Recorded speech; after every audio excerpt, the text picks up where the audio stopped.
Hello. Je vais vous raconter aujourd'hui une petite histoire qui m'est revenue il y a pas très longtemps. Je pensais à ça, liée au fait comment les entreprises aujourd'hui choisissent leurs outils. Et qu'est-ce qui les motive à choisir un outil par rapport à un autre. Et parfois, c'est assez marrant comme histoire ou comme analyse ou process. Donc, l'exemple que je vais vous donner, c'est une rencontre que j'ai eue il y a quelques années quand j'étais vice-président d'une agence web à Paris. On avait une offre de commerce, délégation commerce, sur notre plateforme. Et la délégation commerce, c'était une formule qu'on avait créée, le fait que les entreprises qui ne voulaient pas se développer en ligne tout seuls nous filent les clés de leur boutique en ligne et nous, on s'occupe de tout, de A à Z. Donc en passant par toutes les fonctionnalités dont on avait besoin. Donc je rencontre ce potentiel prospect on va dire, peut-être futur client, qui est venu de Hollande et qui avait entendu parler on va dire, de notre plateforme, mais en particulier entendu parler de Magento, parce que notre plateforme avait le cœur de Magento en elle. Et et le gars me décrit un peu comment fonctionne son plateforme aujourd'hui, qui était une plateforme sur mesure. Donc une plateforme sur mesure qui répondait à ses besoins. Et il me décrit les fonctionnalités, des gestions de la logistique, des taxes, des produits, on va dire, spécifiques on va dire, de son activité, des services qu'il offrait à côté. Puis il me décrit tout ça, puis il me dit, je veux que tout ça soit dans Magento. Donc d'un côté, je me dis, mais pourquoi vous prenez Magento là? Parce que si vous voulez toutes les fonctionnalités que vous avez dans Magento, ça ne correspond pas à votre business. Et si je prends vos fonctionnalités aujourd'hui custom pour les mettre dans Magento, ce n'est plus Magento non plus. Donc l'outil en tant que tel n'est pas vraiment, on va dire, la décision définitive. Donc lui, vous voulez faciliter certaines choses, mais en réalité, le choix de Magento, c'était plus de la complication que de la simplification. Pourquoi je vous raconte ça aujourd'hui? Parce que la majorité des entreprises avec qui je discute, quand ils viennent pour un choix particulier, c'est très rarement un choix business qu'ils font. La majorité du temps, c'était un choix d'outil.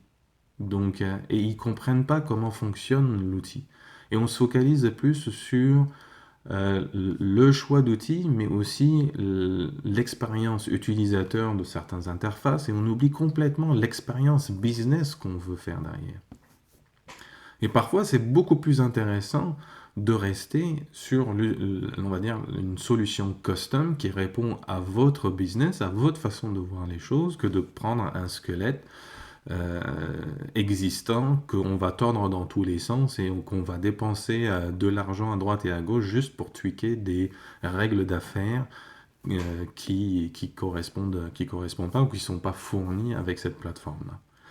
Donc, ça dépend vraiment du type de business. Donc là, le potentiel prospect n'est jamais venu, le potentiel client n'est jamais devenu client parce que je l'ai renvoyé chez lui après 3 heures de discussion en lui montrant qu'il a une meilleure solution aujourd'hui et que sa solution correspond plus à son business et que l'argent qu'il doit dépenser pour replatformer et remigrer sur une plateforme qu'on va tweaker dans tous les sens pour recréer sa propre plateforme à lui, mais sur une base de Magento, lui coûtait beaucoup plus cher que d'essayer de rajouter les quelques fonctionnalités sur sa plateforme existante.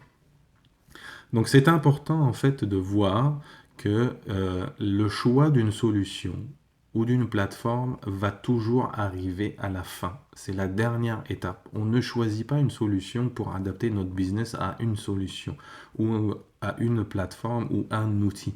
C'est plutôt l'inverse. Et donc ça, c'est important que si on se focalise en premier sur l'outil, c'est qu'on n'a rien compris de notre business à nous. Ok?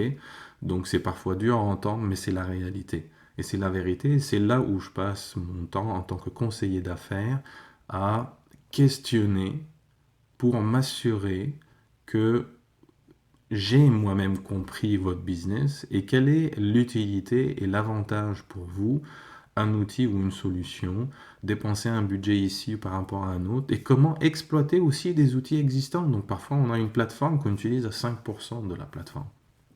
Je donne toujours l'exemple de, on utilise tous Word ou Excel, mais on n'utilise que 5% de Word ou Excel parce qu'on fait des traitements de texte, on n'utilise pas les macros, on n'utilise pas les bases de données intégrées, on n'utilise pas les connexions entre les outils Microsoft. Donc c'est tous ces aspects-là parce qu'on utilise pour une fonctionnalité donnée. Bah, d'ailleurs, c'est ce qui se passe aujourd'hui quand on choisit une plateforme, que ce soit un CRM ou un outil e-commerce, on n'utilise pas toutes les fonctionnalités fournies parce que c'est un cadre qui remplit beaucoup de fonctionnalités qui doivent aussi être utilisées par tous les business, et puis on commence à rajouter des modules à droite et à gauche pour que ça corresponde à notre business à nous.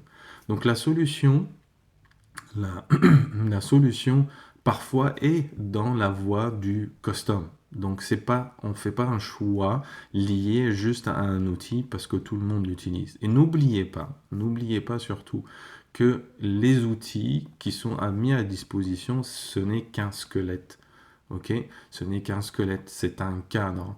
Donc dans lequel on injecte aussi, on va dire, des données. Et ces données-là, ce sont les données que vous fournissez. Donc il y a pas un outil qui va, on va dire, changer votre façon de faire le business. Il va l'améliorer ou le faire évoluer et vers parfois la mettre en patraque. Donc la première chose que je vous conseille, c'est que quand vous travaillez sur votre business process ou business experience, expérience business, c'est se focaliser sur votre process d'activité. Je donne un exemple. C'était difficile pour moi au début, il y a quelques années, quand je suis passé en disant, on prend un site web, on regarde la page, et puis le client doit cliquer sur ce bouton-là pour faire ceci, il doit remplir ce formulaire pour faire cela. Donc on regardait vraiment l'interface utilisateur d'un outil, d'une plateforme qu'on voulait travailler dessus. Maintenant, quand on se met plus en business, et je vous donne un exemple, un tout petit, c'est que je veux que mon client achète mon produit et qu'il puisse le payer et le recevoir dans les délais raisonnables. Ok? Là, j'ai parlé d'aucun outil, d'aucune plateforme, parce qu'il peut l'acheter ou trouver mon produit dans un magasin physique, comme il peut le trouver en ligne. Il peut acheter, on va dire, en magasin physique comme il peut acheter en ligne. Il peut payer avec sa carte ou PayPal. Il peut recevoir un remerciement en pigeon voyageur ou par email ou par un coup de fil.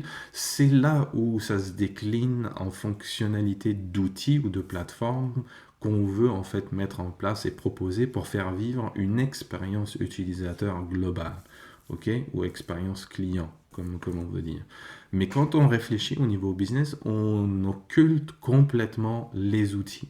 Les outils, c'est le dernier choix, la dernière décision que, une fois que c'est clair dans votre tête que comment je vais gérer mon business et qu'est-ce qui est important pour moi, là on se met à regarder est-ce que je fais un développement spécifique ou est-ce que j'utilise un outil qui répond à une grande majorité des fonctionnalités ou des services que j'ai envie de proposer.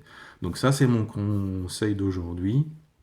C'était un petit peu mon coup de gueule de la semaine.